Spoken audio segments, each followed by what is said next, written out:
Dans le journal ce soir, le cri de cœur des personnes diplômées en situation de handicap. La raison, cette année, 158 handicapés physiques seront recrutés à la fonction publique contre 300 les années antérieures. Le 19 décembre 1972, Apollo 17 effectue sa dernière mission lunaire. Le programme Apollo lui-même a débuté en juillet 1969. Ce sera votre éphéméride. Bonsoir à tous et bienvenue dans cette édition. Ils sont près de 2000 diplômés en situation de handicap en Côte d'Ivoire et depuis 2014, grâce au processus de recrutement dérogatoire mis en place par l'État, plusieurs handicapés physiques ont été insérés à la fonction publique. Cette année, seulement 158 le seront, contre 300 les années antérieures, d'où le cri de cœur du président des associations des paralysés de Côte d'Ivoire. Le reportage de Dangui Dangui. Comme celui-là, les handicapés physiques se déplacent avec beaucoup de difficultés. Ils ont autant de difficultés à se faire une place au soleil en Côte d'Ivoire, même lorsqu'ils sont bardés de diplômes. Il y a certains des nôtres qui, au regard de leur diplôme, veulent passer le concours de CAFOP, mais qui sont éliminés à la visite médicale. Qui veulent passer le concours de l'INFAS, qui sont éliminés à la visite médicale. Qui veulent même le concours de l'INFES. Mais les personnes handicapées physiques diplômées ont une bouée de sauvetage. Le recrutement dérogatoire de la fonction publique, institué en 1997. Dans ce cadre, 300 handicapés diplômés ont été recrutés en 2014. En 2017, l'État compte prendre 158. Il y a de quoi s'inquiéter selon les handicapés. Où nous attendons notre espérance, on voit que le nombre décroît, c'est un choc, c'est une déception. Alors que nous sommes en train de nous battre pour que les parents qui ont de la suspicion pour l'avenir de leurs enfants et qui ne mettent pas les enfants à l'école sous le prétexte que moi je le mettrai à l'école, il passera ou il fera quoi? Voyons ceux qui sont dans les fonctions publiques, veillent, nous les encourageons à mettre ces enfants à l'école. Aujourd'hui, si au lieu de 300 que nous avions habituellement et que nous espérons voir accroître et que nous voyons maintenant 158, nous disons que c'est un échec et ça va décourager les parents. Handicapés ne manquent pas de reconnaissance envers le gouvernement qui, selon eux, est attentif à leurs préoccupations. Ils ont salué le projet de l'amélioration de l'employabilité des personnes handicapées lancé récemment et plaidaient pour l'institution d'un fonds de promotion de l'entrepreneuriat des personnes handicapées.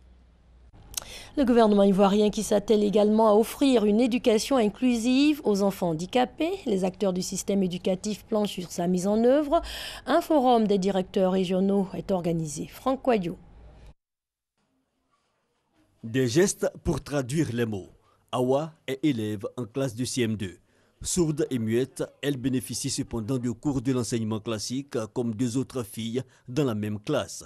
Et cela avec quelques dispositions particulières, la maîtrise du langage des signes par l'enseignant. L'exercice qui était sur l'accord des adjectifs de couleur.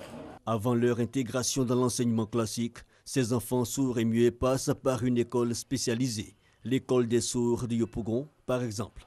En Côte d'Ivoire, plus de 48 000 enfants en situation de handicap frappent à la porte de l'école. Le bilan de la phase pilote de l'école inclusive de 2013 à 2016 est jugé satisfaisant. Décembre 2017. Nous avons démarré cette expérience avec 12 enfants qui sont arrivés l'année dernière en classe de CM2. Tous ces 12 enfants ont été admis à leurs examens. Donc c'est pour nous un motif vraiment d'encouragement. On a encore 68 enfants qui sont inscrits dans ces établissements-là.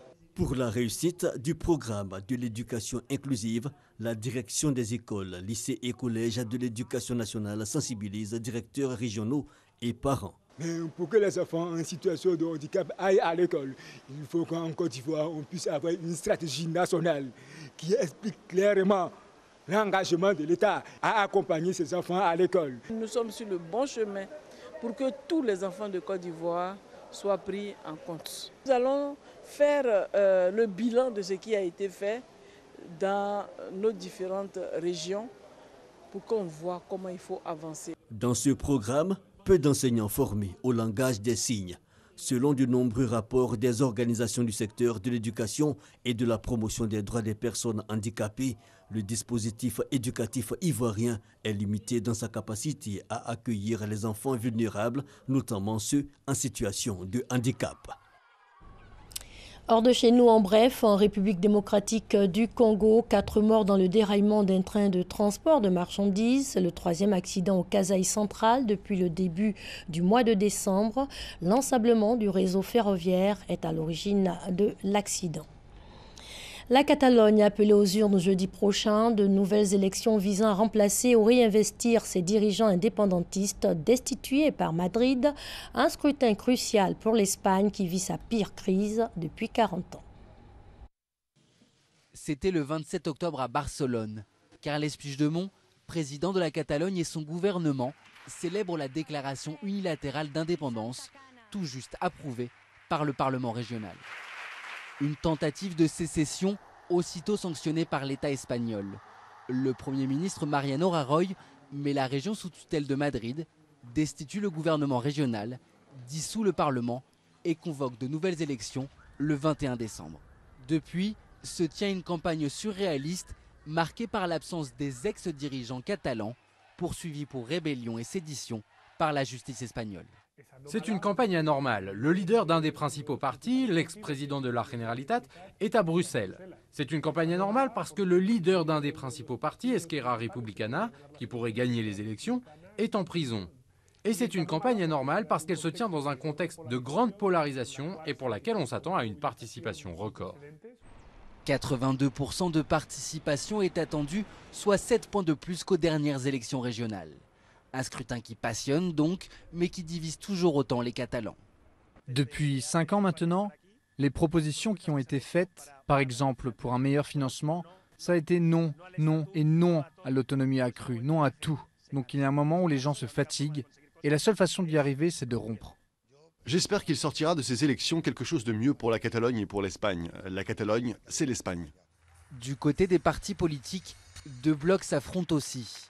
Les derniers sondages prédisent une majorité fragile aux partis indépendantistes, un scénario qui pourrait freiner leur plan séparatiste.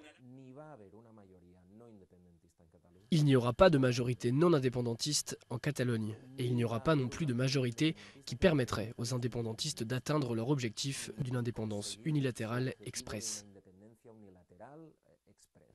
La seule possibilité, c'est un pacte, une négociation, un dialogue et un accord. Et il faudra faire vite pour trouver un accord gouvernemental, car l'économie catalane souffre déjà. Craignant l'insécurité juridique en cas d'indépendance, près de 3000 sociétés ont transféré leur siège social hors de Catalogne. Le chiffre d'affaires des professionnels du tourisme a chuté de 10 à 15% en novembre et le nombre de chômeurs a lui augmenté. Si l'incertitude se réduit nettement dans les prochains mois et que nous observons une mise en œuvre de politiques adéquates pour réaliser ces investissements, les effets seront temporaires et relativement limités. Mais en cas d'impasse politique, l'ensemble de l'économie espagnole pourrait être affecté. Déjà, le gouvernement a revu à la baisse sa prévision de croissance pour 2018.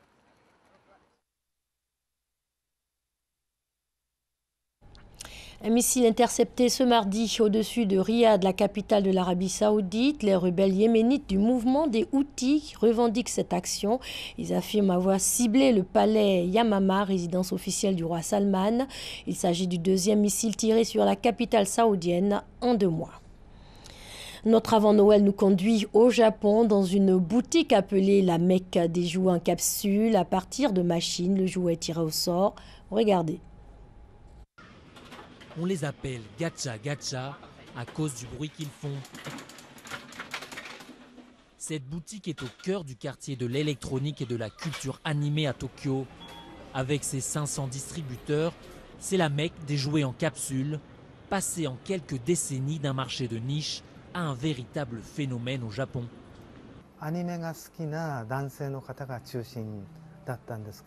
C'était surtout les hommes fans d'anime qui venaient, mais ces derniers temps, il y a de plus en plus de femmes et de touristes étrangers.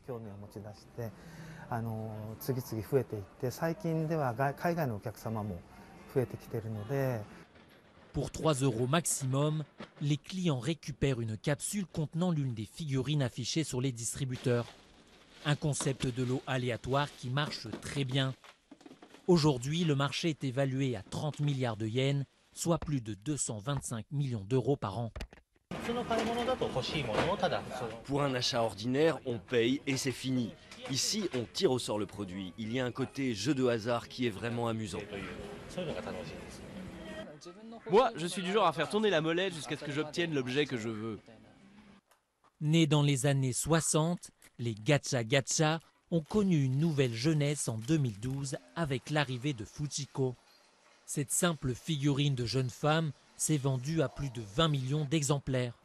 Une success story qui a surpris jusqu'à ses propres créateurs.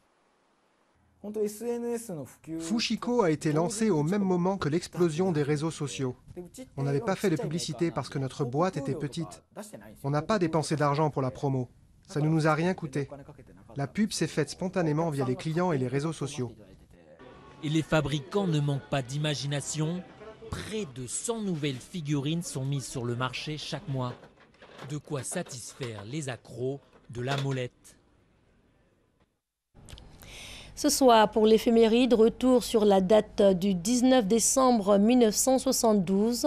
Apollo 17 effectue sa dernière mission lunaire. Le programme Apollo lui-même débute en juillet 1969 et comporte un important volet scientifique.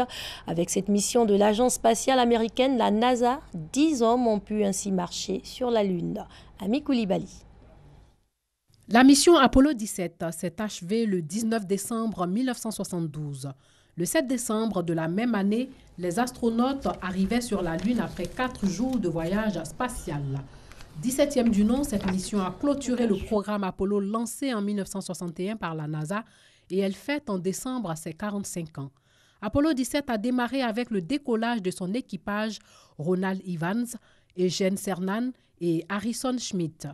Le lancement a eu lieu depuis le centre spatial Kennedy à l'aide d'une fusée Saturn V qui a réussi à s'arracher de son pas de tir malgré un incident mineur. Moins de 3 heures plus tard, cette dernière libérait le vaisseau et le module lunaire avant que ceux-ci n'entament une fois amarré leur voyage vers la Lune. Au total, le périple a duré 3 jours au terme desquels les 3 astronautes se sont séparés. L'alunissage a eu lieu le 11 décembre sur la bordure sud-est de la mer de la Sérénité.